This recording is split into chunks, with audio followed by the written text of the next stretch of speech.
Bonjour, nous allons voir dans cette vidéo les sites de téléchargement de données. Le premier site c'est GADM. GADM est un site qui met à disposition du public des données sur des limites administratives, accessibles à l'adresse http://gadem.org dans le compris HTML. Il suffit simplement de saisir cette adresse au niveau de votre navigateur. Si vous voulez avoir des données sur la Côte d'Ivoire ou sur le Cameroun, il suffit simplement de sélectionner le pays. Par exemple, je vais avoir les données, les limites administratives du Cameroun. Je vais simplement rechercher Cameroun, CA, et on a les différents niveaux, level 0, level 1, level 2, level 3 et les différents formats. On a en GeoPackage, on a en Shapefile, on a également en GeoDesign à KMZ.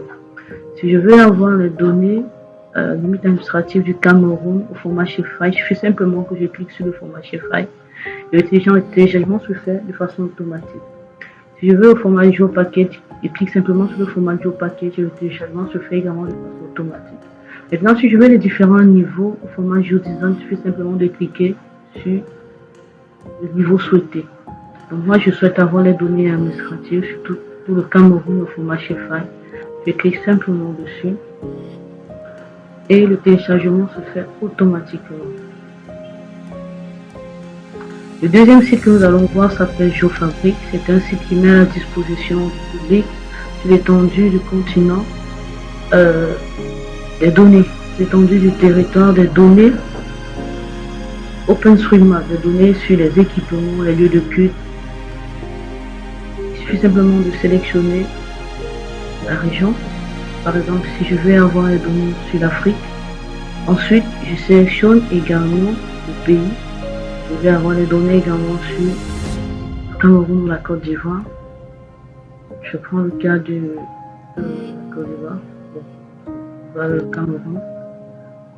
Ensuite, le format. Il y a plusieurs formats en fonction du logiciel que nous allons utiliser. Il y a le format PBF, il y a le format Shapefile.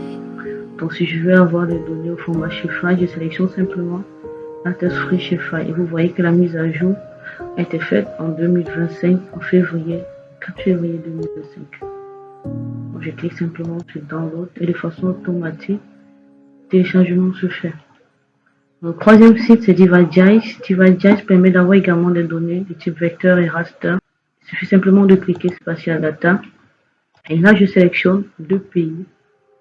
Je sélectionne le pays. Si je veux avoir les données sur la Côte d'Ivoire, maintenant, je sélectionne la thématique. Si je veux avoir les limites administratives, si je veux avoir les cours d'eau, le réseau routier, si je veux avoir le chemin de fer, si je veux avoir l'élévation, si je veux avoir la couverture du sol, les données sur la population également. Donc, si je souhaite avoir les données sur les cours d'eau, je sélectionne simplement et j'ai mon lien de téléchargement qui s'affiche en dessous. Côte d'Ivoire Water Zip. J'ai également au niveau de la description de ma source de données. Lorsqu'on parle d'administratif Ariane, est-ce qu'il s'agit de quoi? Lorsqu'on parle de Inland Water, il s'agit de quoi?